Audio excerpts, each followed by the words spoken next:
Привет, друзья! Вы на канале Классика орхидейного жанра. В сегодняшнем видео мы продолжим тему фаленопсиса с сортовым названием Magic Art. В сегодняшнем видео я покажу вам процесс деления этой орхидеи, то есть отсечения верхушечной части ствола и укоренения ее в новый субстрат. О причинах вынужденного деления этого фаленопсиса я рассказывала в предыдущем видео. Ссылку на это видео я, как всегда, оставлю в первом закрепленном комментарии под видео и в описании к нему. Там же я оставлю тайм-коды для удобной навигации по видео и для быстрого перемещения от одной части видео к другой. Приобретала я этот фаленопсис в мае 2019 года, то есть уже 3 года и 2 месяца он в моем уходе. Обратите внимание на свои экраны, посмотрите на листовую массу растения, на его посадку и на шифлеру, которая находится за ним. Именно эта шифлера явилась причиной падения многих моих орхидей весной этого года. Magic Art тоже не стал исключением и упал с подоконника, высота которого 90 см. В результате падения оба цветоноса были сломаны, растение повредило свою некогда шикарную листовую массу и впало в состояние глубокого стресса. И сейчас мы посмотрим на все те манипуляции, которые я проводила с растением после потери его листовой массы и до получения результата, который вы тоже увидите сегодня. Вот что осталось от некогда пышущей здоровьем орхидеи. 2 листа, растущий молодой листик, 2 цветоноса и по-прежнему прекрасная корневая масса. Напомню вам, что любые вызревшие зеленые части орхидеи являются для нее резервуаром для хранения питательных веществ или, как я говорю, строительного материала. Впадая в состояние глубокого стресса, орхидея перестает потреблять питательные вещества извне, а забирает их из своих вызревших зеленых частей. Я решила воспользоваться этим состоянием орхидеи, когда она в коме и когда ей не важны все производимые с ней манипуляции, и разделить орхидею. Для этого я решила рассечь орхидею в самом узком месте, укоренить верхнюю ее часть, а нижнюю часть оставить в прежней посадке и дожидаться пробуждения меристемной почки на стволе нижней части. Для проведения работ нам потребуются вот такие инструменты и расходные материалы: секатор, ватный диск и спирт для дезинфекции секатора. Для проведения подобных работ лучше не пользоваться секаторами с двусторонними металлическими частями, а воспользоваться вот таким, с нижней пластиковой частью. Это предотвратит излишнее пережимание сосудистой системы в стволе орхидеи.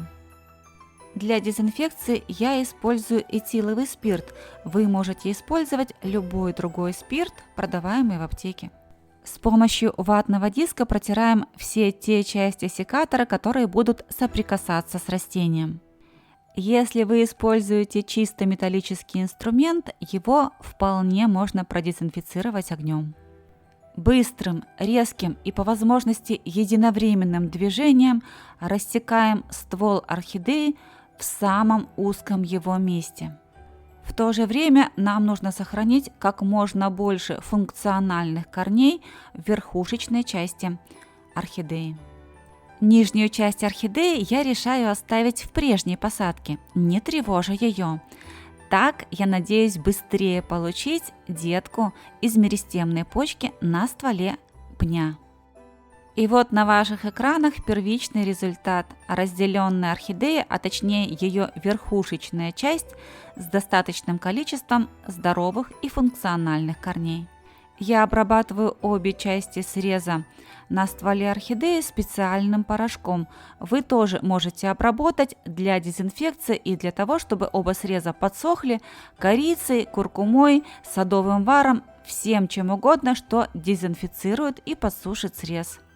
И пока верхушечная часть будет находиться на свежем воздухе, я подготовлю все для посадки этой орхидеи. Для посадки этой орхидеи я выбираю пластиковый горшок объемом 2 литра.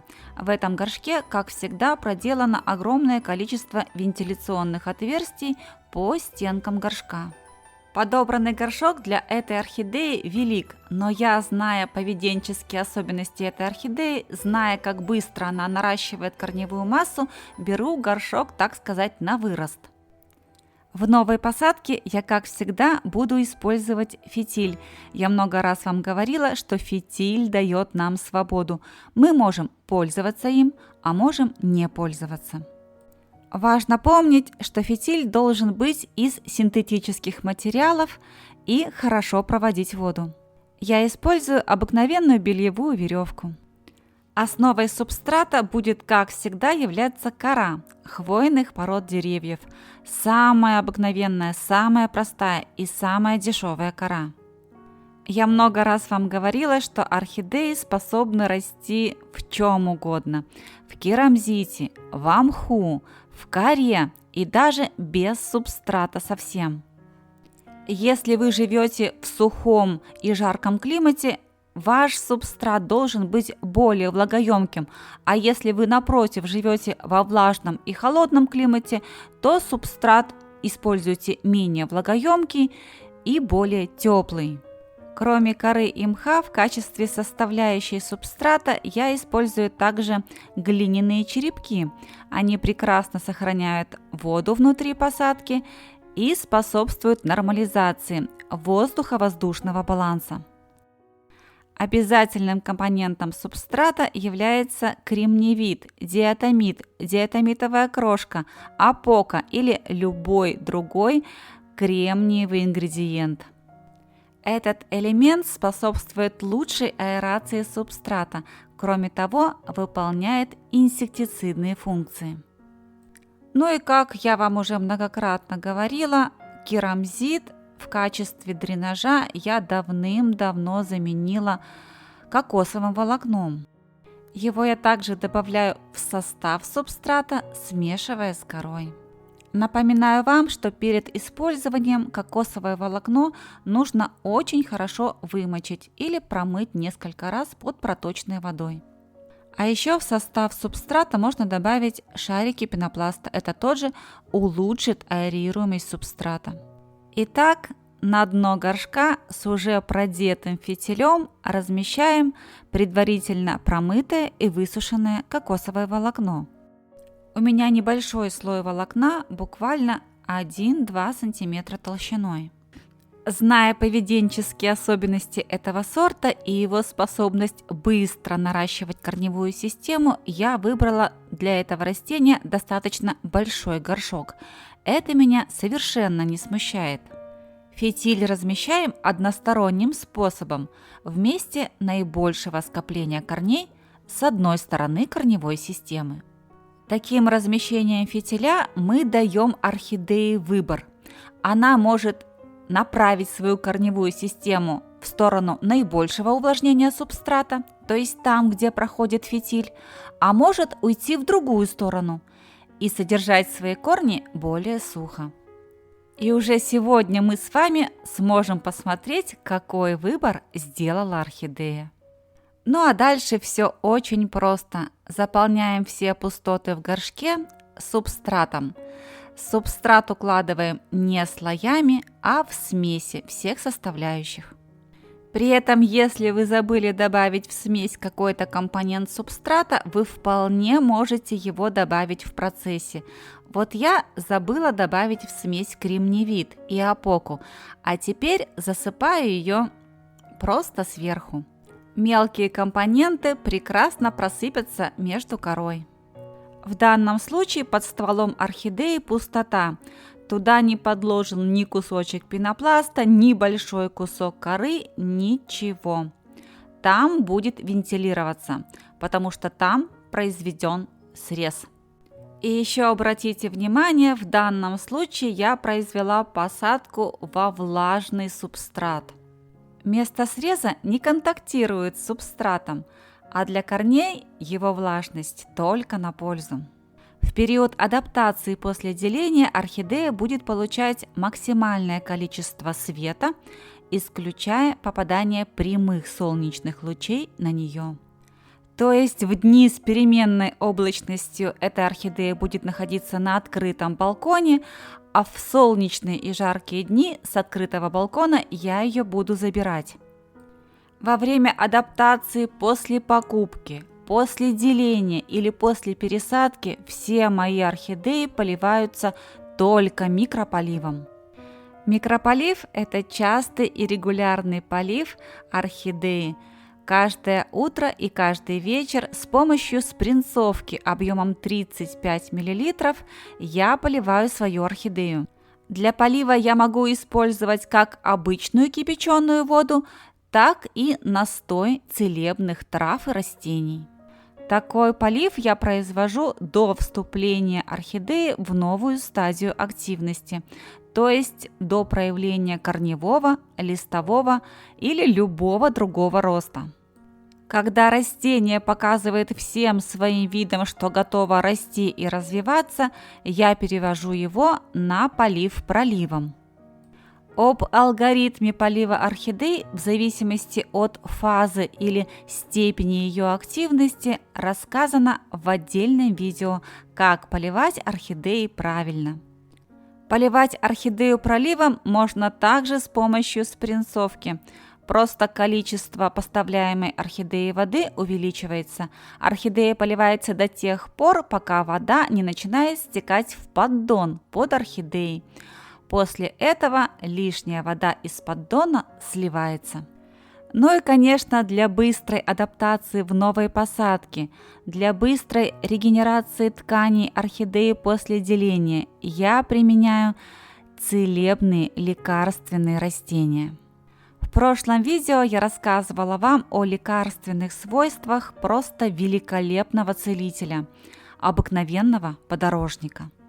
Его бактерицидные, антибактериальные и противомикробные свойства известны давно и каждому. Я использовала его регенерирующие свойства для восстановления орхидеи после деления. И если вы не смотрели прошлое видео по этой теме о целебных свойствах подорожника, обязательно сделайте это.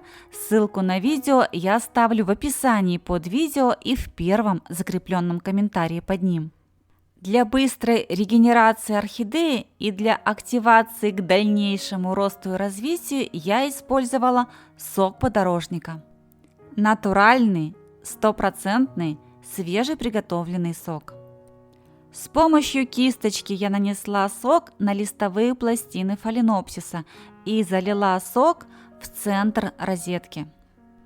Остатки сока в центре розетки я не промокала, я так и оставила их там, пока они не впитались во внутренние ткани фаленопсиса. Такую обработку я провела всего лишь один раз, и на это у меня были причины. Вы можете обработать свои растения несколько раз, я уверена, результат будет только лучше. Прошлое видео на тему подорожника, а главное результат, который я получила после использования его сока, произвело настоящий фурор. И многие задались вопросом, как сохранить сок подорожника в зимний период. Я заморозила первую часть сока почти 4 недели назад. И вот неделю назад я разморозила сок и тестирую его. О результатах сообщу, когда они будут. А мы сейчас можем посмотреть на те результаты, которые уже есть после однократного применения сока подорожника на фаленопсисе Magic Art. Прежде всего, и это очевидно, значительно вырос молодой листик. Если в начале деления он был совершенно маленьким и только-только показался из центра розетки фаленопсиса, то теперь это уже достаточно большой, крепкий и с прекрасным тургором лист. После роста листа я увидела активацию корневого роста от ствола орхидеи. Корни начали расти по периметру ствола везде, с обеих сторон. Обратите, пожалуйста, внимание на цвет корней. С одной стороны, они имеют очень красивый фиолетовый оттенок, который объясняется пигментацией растения, а с другой стороны будто бы обесцвечены. Это объясняется тем, что ствол орхидеи заглублен в субстрат, и доступа солнечного света к новым корням мало. А вот вид ствола орхидеи с вновь образованными корнями с противоположной стороны. И посмотрите, часть виломена на корнях орхидеи уже вызрела, а часть еще нет. Для того, чтобы показать вам эти корни, мне пришлось раскопать субстрат, ведь корни были под ним. После завершения съемки я вернула субстрат обратно, и посмотрите, в каком виде существует орхидея, как глубоко в субстрате находится ее стебель. Ну а теперь давайте посмотрим на корневую систему внутри посадки. Горшок недостаточно прозрачный, тем не менее великолепно видно, что корневая система фаленопсиса доросла до стенок горшка, уперлась в них и стала расти вдоль стенок.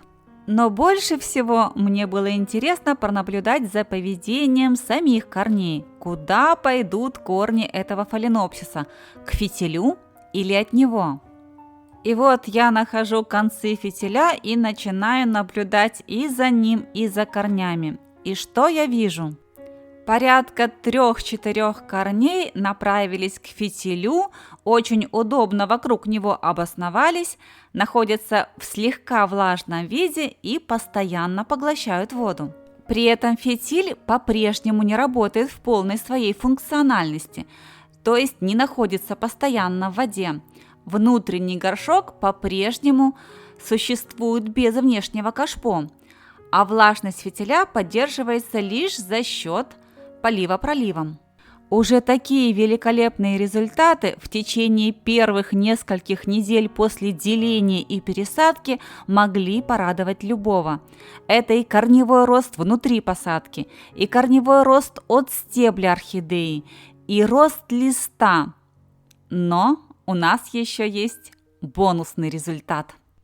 Сказать, что этот результат меня впечатлил, ошеломил, шокировал, ничего не сказать. Я была настолько поражена, что не могла поверить своим глазам.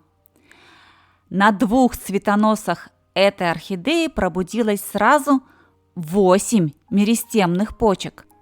Цветение этой орхидеи не входило в мои планы. Я лишь хотела адаптировать ее после падения, деления и пересадки. И как всегда, орхидея распорядилась по-своему. 6 пробужденных меристем на одном цветоносе и 2 на другом. Скорость пробуждения меристем разная. Некоторые из них пробудились раньше, и цветоносы достаточно длинные, а некоторые только-только пробуждаются. Если вы смотрели предыдущее видео о подорожнике, то наверняка помните, что после приготовления сока у меня остался жмых. Плюс я приготовила настой листьев подорожника. Как я его использовала и какой результат получила, вы узнаете в одном из следующих видео. В том же видео я расскажу вам и о судьбе пня. Того самого пня, который остался после деления орхидеи в той же посадке, в которой существовал 3 года и 2 месяца. Вот так выглядит нижняя часть фаленопсиса Magic Art сегодня. Что я делаю с пнями, чтобы на них быстрее пробудилась новая жизнь? Об этом вы тоже узнаете из будущих видео. Ну а теперь минутка радости. Я всегда знала, что все мы общаемся немножко на разных языках. На разных языках благодарности, на разных языках любви. Одним достаточно выразить благодарность словом. Другие выражают свою благодарность еще и эмоциями. Третьи – своей заботой. А четвертым просто необходимо выразить благодарность материально или как-то осязаемо. И вот сегодня я получила письмо на почту. В письме Татьяна из Кемерово написала мне, что отправила мне посылку с детками своих орхидей. Признаюсь, я не приучена к таким проявлениям благодарности, поэтому тронута до глубины души. И под вновь начинающееся летнее цветение Биглипа Санкист я напомню вам, что 20 минут вы провели на канале «Классика орхидейного жанра». И если вам понравилось это видео, если вы захотите вернуться на канал вновь, поставьте, пожалуйста, пальчик вверх под видео, подпишитесь на канал, если раньше вы этого не сделали, жмите на колокольчик, чтобы первыми получать уведомления о выходе новых видео. И оставайтесь со мной, ведь впереди у нас много интересного.